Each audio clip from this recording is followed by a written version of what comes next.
Can the gig economy survive high gas prices? I think it's a valid question, right? I mean, it's just going up and up and up and up. A lot of drivers are dropping out. You see your margins become thinner and thinner, smaller and smaller, and you're not really getting the help and the assistance from these companies. And then the question, can the gig economy survive high gas prices, I think is totally valid. Now, my friend Sergio, you know him from Harry the Rideshare Guy's channel. He's mentioned in this article, while Uber's behavior under former CEO Travis Kalanick and the company's close links to politicians have captivated the media, rideshare drivers have more pressing concerns. Gas prices, right? Inflation has squeezed their margins and prompted some customers to reconsider their spending habits. Most drivers are not even aware of Uber's day-to-day news. They just grind and try to put food on their tables. Uber has not done anything to benefit the drivers in the last 6 years as far as earnings are concerned. They've cut rates 4 times since 2017. Sergio, a senior contributor at the Rideshare Guy, told me, so he was interviewed. However, the latest revelations could complicate Uber's efforts to push a clone of Proposition 22, which exempted gig economy companies from California's labor protections in other states. They're getting pushback from legislators in places like Massachusetts and Australia. So with this weekend's news, politicians may be more careful dealing with gig economy companies. That is a very accurate and true statement, right? The lights on all these politicians have been exposed. So it's really difficult now for Uber to call favors, right? They can't just call up these politicians and say, hey, do this, this, and this, right? So my guess is that a lot of these states and countries will come down much harder. This news will hurt them in the long run. Disheartened drivers for ride-sharing businesses such as Uber and Lyft are struggling with sky-high gas prices, with some threatening to stop driving entirely. I read it all the time, right, in the comments, right? I'm going to stop. I can't make it work. Numbers just don't add up anymore. And I understand, right? And if you're not making the money, don't go and jeopardize your health. Don't put extra miles on your car, because if you are not seeing the profits and the margins are so small, it's just absolutely not worth it.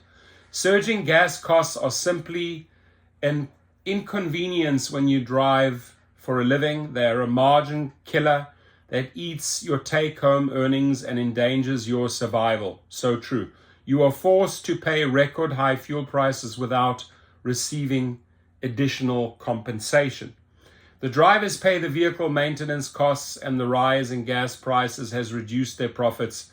They see this as a threat to their livelihoods. Now, taking a step back, the way Uber and Lyft and the other companies play it to the right is, hey, you know what, costs have gone up. We have to increase your rates, right?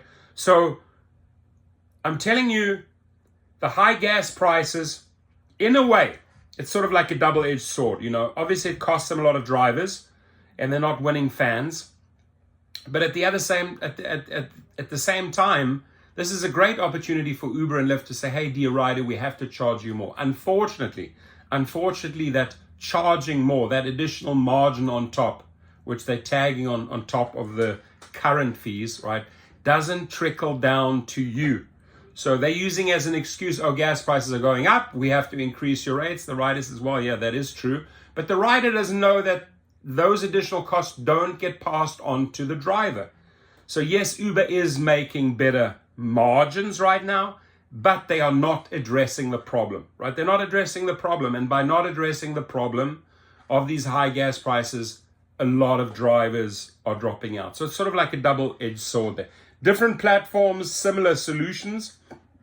Uber and Lyft have both responded to the crisis with fuel surcharges in hopes to offset the increasing overhead costs for their drivers. According to AAA data, The national average price of a gallon of petrol last week was $4.80. It's actually over $5. The average for the same week a year ago was $2.85. On March the 16th, Lyft announced that it added a 55 cents fuel surcharge per ride, which is paid 100% to drivers. Uber has implemented a similar policy, and in the meantime, they've taken it away, right? They've ended it. Depending on the market, they are charging passengers either 45 cents or 55 cents per ride. The surcharge per ride is a flat rate based on the average trip distance and the gas prices in each state. According to Uber, the new gas surcharge started on March the 16th and was set to end in June, but due to the ongoing high prices, it was extended indefinitely.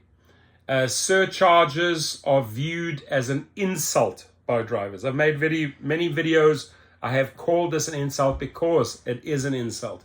Harry Campbell, friend of mine, the founder of the Rideshare Guy, conducted a survey on social media and found out that there are changes in the behavior of the drivers with the changing surcharges. One of the drivers who completely stopped driving told the Rideshare Guy that he viewed the compensation per ride as an insult, while another who has reduced his driving called the surcharge a slap in the face. Use both those terms. Instead of a flat rate per ride, drivers stated they would have preferred a per mile surcharge to assist in covering the costs of lengthier trips.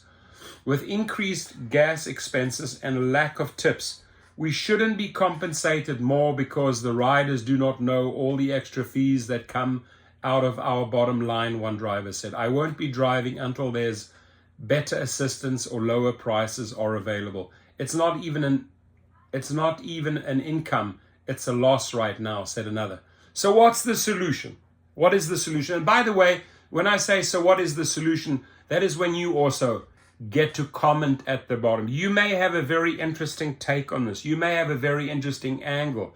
You may have a very interesting suggestion or contribution. So I'm all ears. I love to read your feedback and your ideas. That's why I enjoy this channel, because I get so much good, valuable feedback from you. So although a definite solution is yet to be found, the increase in gas prices has sparked outrage amongst drivers. Rightfully so, right? The situation is still perplexing. Uber, Lyft, and other gig platforms allow the drivers to see the amount they will get paid for the trip, as well as the estimated gratuity ahead of accepting the trip. Drivers should make sure that compensation for the mileage incurred is fair to them before accepting each trip. Additionally, Uber has introduced the Green Future program for drivers who switch to electric vehicles. The incentives can reach $1 more per trip and up to $4,000 annually. People have realized the necessity of new modes of subsidizing the cost of operating a rideshare vehicle. There are various companies such as Pranos that will supplement a driver's income by adding new layers of monetization. They may place advertisements on the vehicles in exchange for a charge from the advertisers, which would help drivers offset the exorbitant costs. There are also some services that enable drivers to sell snacks and other basic goods to the riders. Many drivers are still assessing the situation and have no idea what the future holds, right? That's the big sort of unknown. We don't know what the future holds. So do I carry on every day, right? And put in these extra hours to make up those losses, adding additional miles, filling up more often at these prices? I mean, a lot of question marks, right? A lot of question marks. The future, we don't know what it holds. Everyone is concerned about the negative impact gas price surges will have on the gig economy if not addressed proactively. So here it says, David Astoria is the founder of CEO of Pranos, a company that converts your car windows to your own HD billboard. You can check them out. You can click on Pranos if you want to. And again, thank you to Sergio. Thank you to David Astoria from Fortune magazine. Actually bringing attention to this important matter and interviewing the right guy. I think Sergio is the right guy to interview here. And your thoughts, can the gig economy survive high gas prices? That's the first question. The second question from me would be, what are you doing about this, right? How are you handling these high prices? Are you driving less? Are you driving more? Did you just recently switch to a green vehicle? I would love to hear your feedback. I appreciate your feedback, and please always be safe out there. Thank you.